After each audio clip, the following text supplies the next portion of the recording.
This is a Generation 1 Porsche Cayenne S.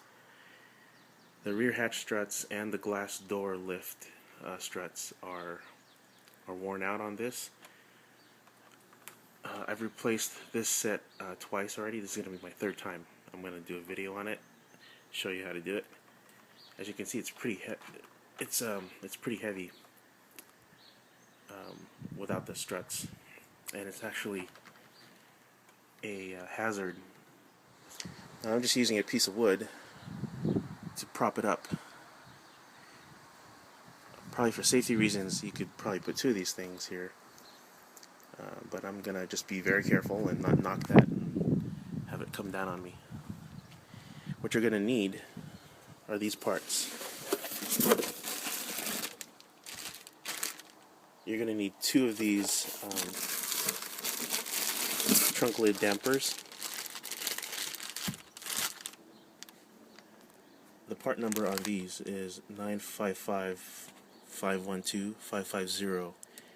The last two digits is the version number. So the current version, I'm recording this in the year 2013. The current version available is the 06 version. The last version I replaced was an 04. So maybe the design has changed or something, but these are the latest versions.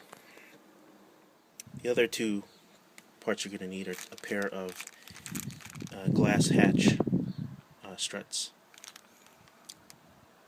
955512528 is the part number for those. So here are the parts that were out of the plastic now. This is for the main hatch. This is for the glass. You'll notice that the new ones come with a little bit of grease inside the ball casings. That's to make the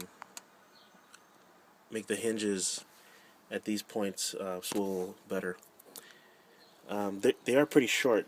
If you look at my hand here, I mean, they don't span very much, and I think that's part of the problem why these things fail, because there's not enough gas inside the pistons to support all that weight very long. Eventually that gas escapes, and since there's not much of it, it fails right away. So this design, I think, can be improved, and I think it has with the later model years. So what needs to come out is this headliner.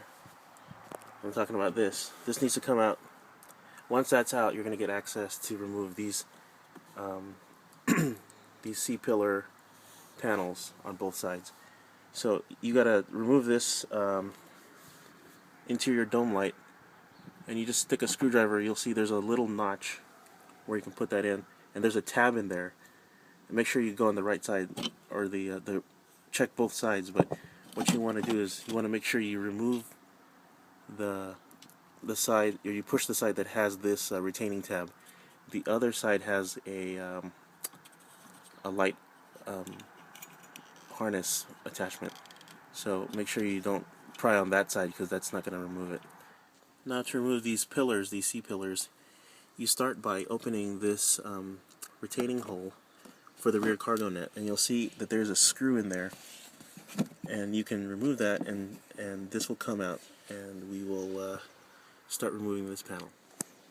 So what I'm saying is, see, there's a clip in there. Don't be afraid to use a little force and just pop it out.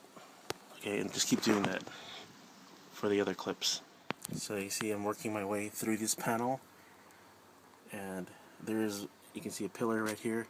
I've got a screwdriver, and I'm basically levering it out. So I'm just going to push this with force, and there it goes. So you gotta keep doing this. You'll see that these clips, it's kind of they're very delicate parts, so you gotta take your time and just use just enough force to get them out. Okay, so here's that top panel fully removed. Now you can see what the clips look like, the retaining clips.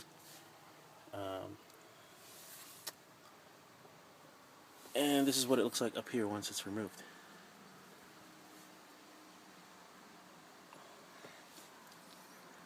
Now that you have that removed, it's easier to remove the D-pillar panel clips, because they're visible.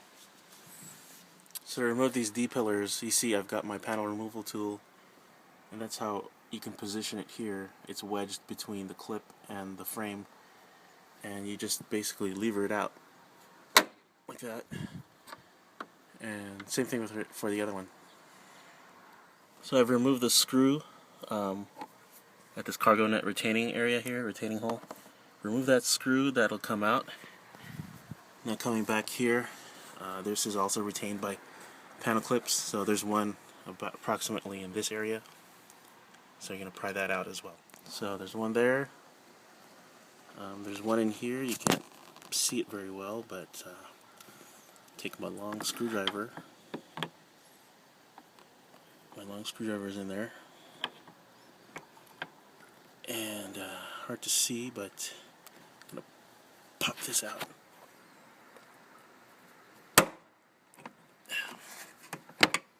Okay, almost there.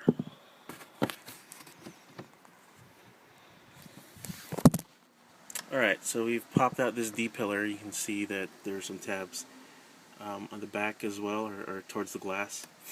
And then there's these smaller tabs that hold it to the lower part of the D-pillar. There's a speaker here that you need to remove. Or you can leave it hanging here if you want, but I'm going to just take it out in case I step on it or something. So there's just a harness clip. It's held by a lock. Okay, so now there's these plastic spacers you got to remove, and you got to use a Torx bit for that, a star bit, I mean. And just to give you a look at what's behind this panel, you can see that this is a gas-charged airbag. So this is actually the airbag system here that will, deploy a curtain on for side impacts. So you don't want to mess with that. So typically, anything with like a yellow connector like this means airbag or safety related type of equipment. So so there are 3 screws here on the panel, on the spacer. 1, 2, 3 over there, and then it's clipped in. And let's get this off, and I'll show you what's underneath. So the bit you're going to use is called a T25 star bit. If you want to see the profile of that, it's basically a star. It's hard to see in the camera, but it's multi-point, and that goes. Basically, we're going to screw it in here. We're going to remove it right here. We're going to start removing at this point here. So these are just easy to remove there. Now that you've got the spacer removed, you're going to remove this foam membrane cover, and that's where you can actually get to the struts. This is held by some adhesive. I've been able to reuse this adhesive. Porsche recommends that you remove the adhesive and reapply it. I've gotten away with it twice. I'm going to try to just get away with it this 3rd time and not remove the adhesive. It's pretty sticky stuff, so I think it's going to be fine. I'm going to pry that out now. So here I am removing it. It's really sticky stuff. It's kind of disgusting actually, but like giving birth to a alien baby or something. But anyway, keep working at it. Okay, we got that part out. It's a little bit dirty, but that's out. Okay, so this is alright. So finally, we can have a look at the 2 supports that we need to replace. Now, I'm going to show you how to remove the oh, you can see this one here, by the way. You can see this one is totally leaking. That's why it's no longer working.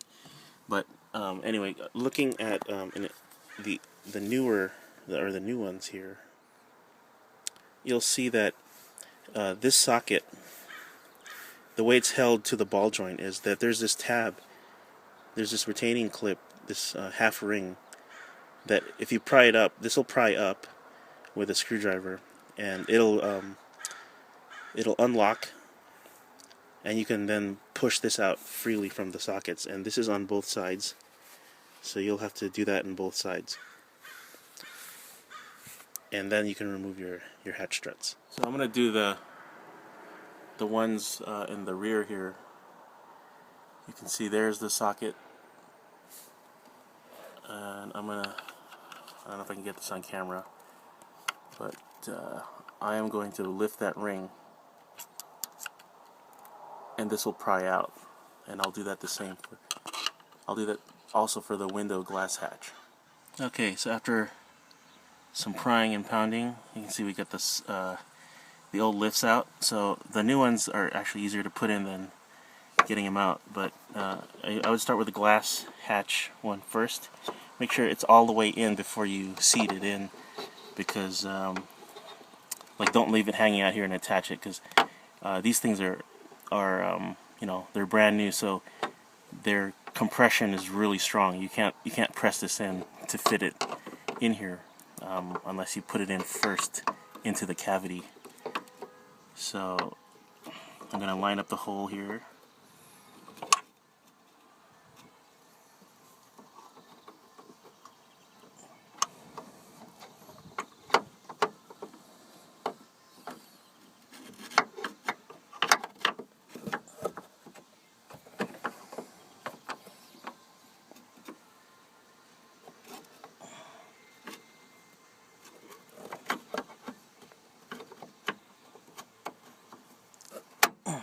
Okay, so I snapped the rear one in first. It's hard to see, but I snapped the rear one in first, and now I'm going to go for the one closer to the door here. Okay, so we got the left side done, the driver's side done, and you